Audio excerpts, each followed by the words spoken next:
Good afternoon, my Gale Stars. So for this afternoon's video vlog, it's about the tax refund.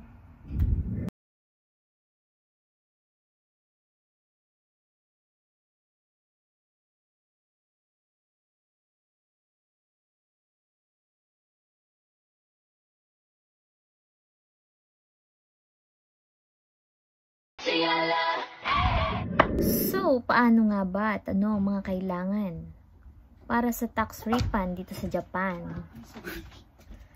Wala nang paligoy-ligoy pa. Share your knowledge, ika nga, diba? First, dun muna tayo sa ano ang mga kailangan sa tax refund. A few moments later.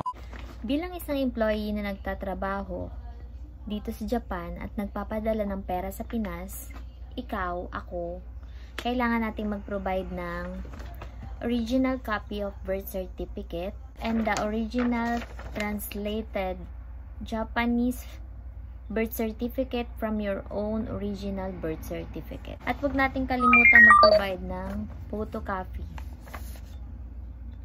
Kasi ito yung ipapasa nyo dun sa tax office. Need din nating mag-provide ng alien card o saryokado na magpapatunay na legally tayong naninirahan dito sa Japan. Second, my number, the green card.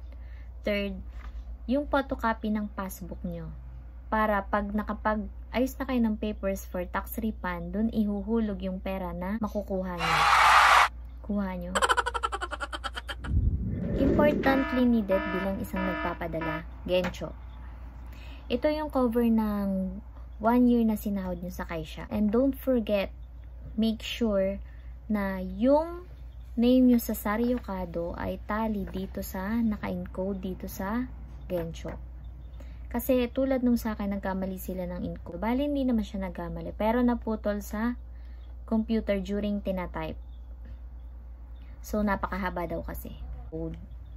At yun, nagka-problema pa kami. Bumalik pa kami ng Jimusho ng office para lang ipatama to. It takes time. And last, don't forget to bring your inkan.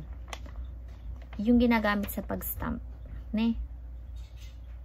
So, para naman dun sa pinapadalhan nyo ng pera sa Pinas, need nyo naman mag-provide para sa kanila ng original birth certificate din and the translated Japanese birth certificate from your own original birth certificate. And don't forget na mag-provide ng photocopy kasi sabi ko nga, yun yung ipapasa sa tax office. At yun yung gagamitin sa pag-aayos ng tax refund.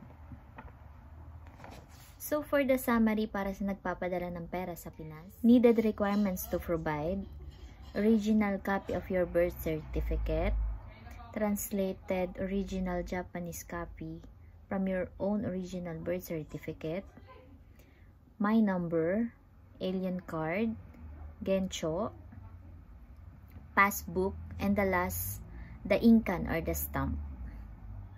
Don't forget to provide a photocopy of each.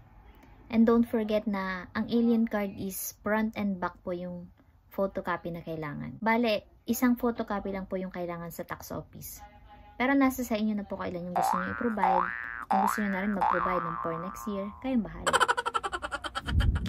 So, doon naman tayo sa paano ba ginagawa ang tax refund. Paano ba ang pag-aayos nito?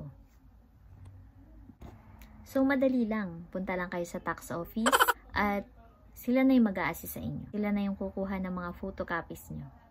Yun lang, agahan nyo para mas mabilis kayong matapos. Be wise! So, half day nga lang pala ako nag-ayos ng tax refund ko. Napabilis kasi may service ako. Bale, natagalan pa nga kasi nagka-problema ko dun sa Gencho ko, diba? Hindi nagtali yung name ko sa saryokado at saka dun sa Gencho. So, dami yun, bawal. And may pasok pa rin kasi ako the other half. Kaya, mas inano na lang na may service ako. At yun, that night, 9 PM, dumating na din tong copy ko na to. Ito na yung galing sa tax office.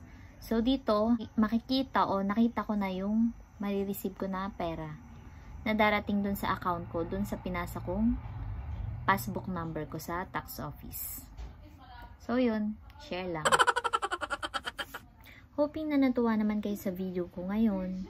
At kung natuwa naman kayo at naintindihan nyo naman ang video ko na to, subscribe na. Thank you for watching, and don't forget to like, comment, and don't forget to subscribe. Thank you.